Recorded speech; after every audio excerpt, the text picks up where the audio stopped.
B.Ed admission 2025-26 तर cap round 3चे allotment लागलेले आहे। विद्यार्थ्यांनी प्रवेशसुद्धा घेतलेला आहे आणि जर कोणते विद्यार्थी प्रवेश घ्यायचे बाकी असेल तर आजची लास्ट डेट आहे, ते विद्यार्थी त्यांचा प्रवेश घेऊ शकतात। आणि ज्याही विद्यार्थ्यांचे नंबर लागलेले नसेल त्या विद्यार्थ्यांसाठी सुद्धा एक टाइम टेबल आहे, ज्यामध्ये विद्यार्थी त्यांची जी ॲडमिशन आहे हे अगेन्स्ट कॅपमधून घेऊ शकतात। त्यासाठी सुद्धा विद्यार्थ्यांना जे ऑप्शन फॉर्म आहे हे फिलअप करायचं काम पडू शकणार आहे।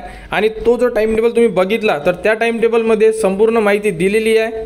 तर बघू शकता यामध्ये जो टाइम टेबल दिलेला आहे कॅप राऊंड 3चा, तर 23 तारीख म्हणजे आज पर्यंत विद्यार्थी प्रवेश घेऊ शकतात। तर ज्याही विद्यार्थ्यांचे नंबर लागलेले असेल त्या विद्यार्थ्यांनी प्रवेश घ्या, कारण या राऊंडमध्ये ज्यांचे नंबर लागलेले आहेत ते जर ॲडमिशन घेणार नाही तर ते जो पूर्ण जो तुमचा प्रवेश आहे रद्द केला जाणार आहे आणि राहिलेल्या जागा ह्या अगेन्स्ट कॅप जोही राऊंड असणार आहे इन्स्टिट्यूट राऊंड, त्यामध्ये संपूर्ण जागा ह्या पाठवण्यात येणार आहेत। त्यामुळे विद्यार्थ्यांना एकच आहे की जर विद्यार्थ्यांनी आजपर्यंत जर प्रवेश घेतला नाही म्हणजे 23 तारखेपर्यंत तर तुम्हाला मिळालेलं कॉलेज हे रद्द होऊन जाणार आणि तुम्हाला भरावं लागेल तो म्हणजे इन्स्टिट्यूट राऊंड। तर बघू शकता 24 तारखेला म्हणजे उद्याला व्हॅकन्सी डिस्प्ले होणार आहे साईडवर।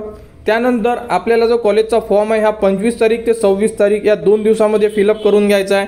आणि त्यानंतर बघू शकता 27 तारखेला मेरिट लिस्ट उपलब्ध होणार आणि 27 तारखेलाच 5 वाजल्यानंतर त्यांची जे मेरिट लिस्ट उपलब्ध होऊन जाणार विद्यार्थ्यांची त्यांना प्रवेशला जावं लागेल।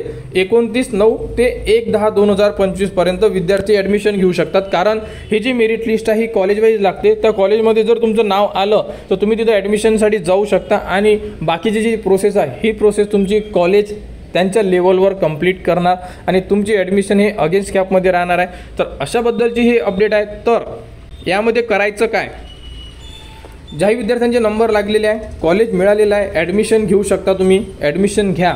कारण जर तुम्ही ॲडमिशन घेतली नाही तर यामध्ये तुम्हाला बेटरमेंट वगैरे कोणतेही ऑप्शन उपलब्ध नाही आहे, डायरेक्टली तुमचा प्रवेश रद्द केला जाणार आणि तुम्हाला जो पुढील राऊंड आहे इन्स्टिट्यूटवाला तो राऊंड फिलअप करायचं काम पडणारच आहे जर तुम्ही जर प्रवेश घेतला नाही तर। त्यापेक्षा प्रवेश घ्या आणि ज्यांचेही नंबर लागलेलेच नसेल त्या विद्यार्थ्यांनी पुढील राऊंड जो इन्स्टिट्यूटचा राऊंड आहे तो राऊंड फिलअप करा। त्याबद्दलची संपूर्ण माहिती तुम्हाला आपल्या चॅनलवर देण्यात येणार। त्यासाठी आपल्या चॅनलच्या कनेक्टमध्ये राहा, चॅनलला सबस्क्राईब करा व हा व्हिडिओ इतरांपर्यंत शेअर करा।